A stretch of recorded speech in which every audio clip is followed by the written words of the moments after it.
able to express and articulate the concerns that we wanted to raise, particularly our efforts in the fight against illegal and illicit drugs and the steps we have taken consistent with the Constitution, the rule of law, upholding human rights and the recognition of due process insofar as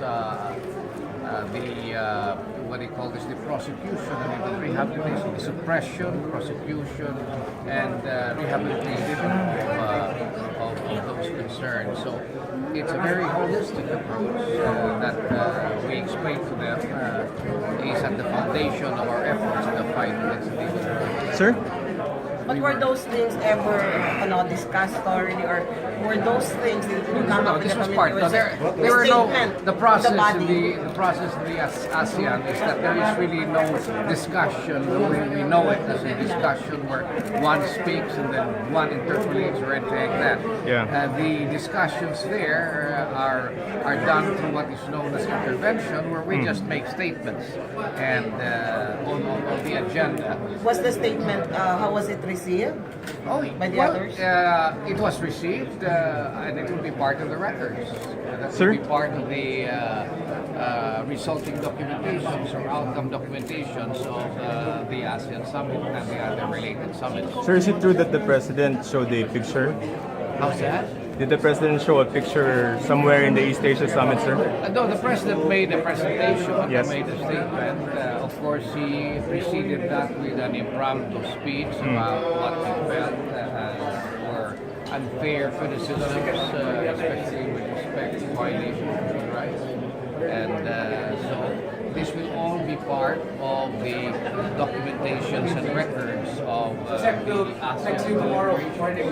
Now, the procedure here is that the press are allowed for the first 5 minutes insofar as photo ops and then the initial or preliminary presentations are concerned. But when it comes to the making of the statements, these are all confidential. The press is invited to leave the room so that I am not at liberty also to discuss this with you.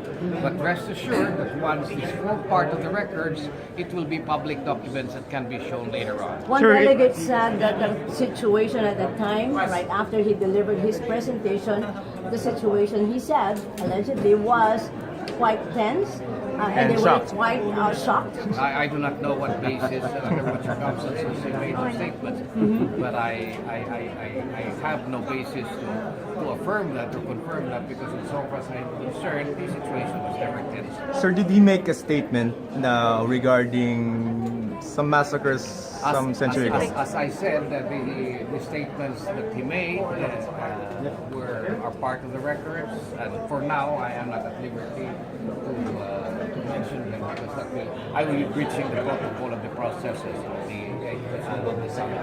So this will all come out, and there's nothing to hide after all of these things will be part of the record. So why not reveal it now? Because I cannot.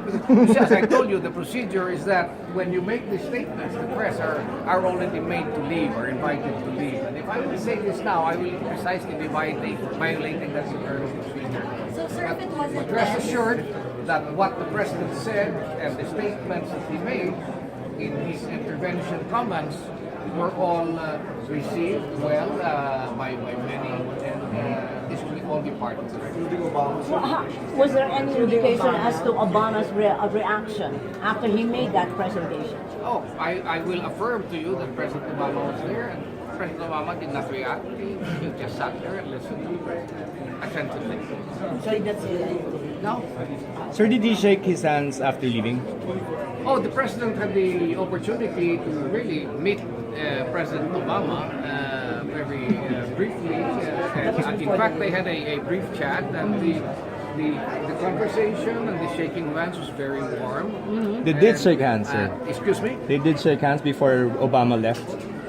Before, During today, no, there was not. No, No, because, no, no. Yeah, Another I'll side. tell you, the reason being that the president was not able to attend the early sessions because he had a bout of migraine and was not there.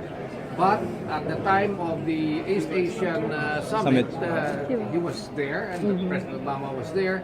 But then, because the ASEAN East Asian summit took longer than scheduled, President Duterte had to leave because he had a bilateral with the Russians, with Medvedev, and so he had to step out. And at that time, Mr. President Obama was still in the room, and then he had also to leave when the president got back to the closing ceremony. So who left first?